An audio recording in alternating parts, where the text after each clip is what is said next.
chaîne YouTube Asrar.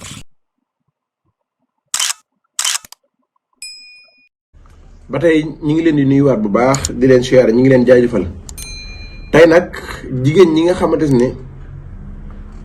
seeni régal dafa normalut buñ koy gis day metti lool ba di leen sonal wala sax bi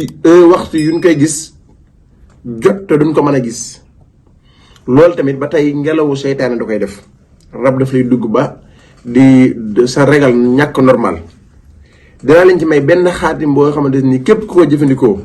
deret nag li ñuy rey nga koy booleel nga mi ngi mel ne nga fekk ñu rey ginaar nga jël deret ja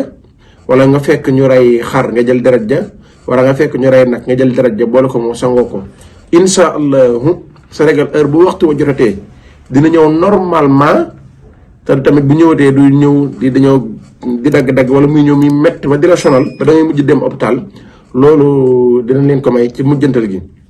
waaye nag li koy waral rab daf koy def bu baax a baax te loolu tamit am na ñoo xam ne sax mën na leen tere am doom ak yi ci aju képp koo xam ne teel na ko gis ci boppam na ci teel a jóg bu baax a baax til ci jublu ndaxte rab bu nekkee ci yow ba sonal la dafay lay indilaat yeneen jàngoro yoo xamante ni mënoo koo xam moo tax li ci gën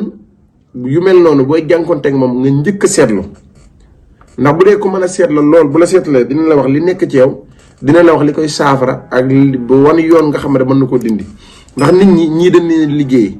ñii cat moo leen jàpp ñii rab moo leen jàpp ñett yi nag ab sëriñ bu ko xàmmewut day talaxe ci ñaar rek waaye mën naa bañ a bëri ay résultat nit ki nag bu ñëwee ci li nga ko war a njëkk a defal mooy seetal ko xam li ko jàpp liggéey la wala cat la wala rab la soo jaaree ci yoon rek da nga koy dindi dindinu bu gaaw lool mboolem jigéen goo xam ne daal sa régal normal wala boo koy gis day am jafe-jafe wala dara fexeel ba xool loolu lan moo ko waral soo ko defee faj gi dina yomb insha allah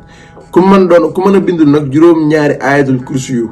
yëpp nga ubbi miim yi def sa tur boole ko reenu fuuf takk ko bu insha allah sa régal dana normal te bu doon boo ko doon gis muy métti tamit dina bàyyi dégg ngeen insha allah jërë ngeen jëf asalaamaaleykum wa rahmatullahi wa barakaatu.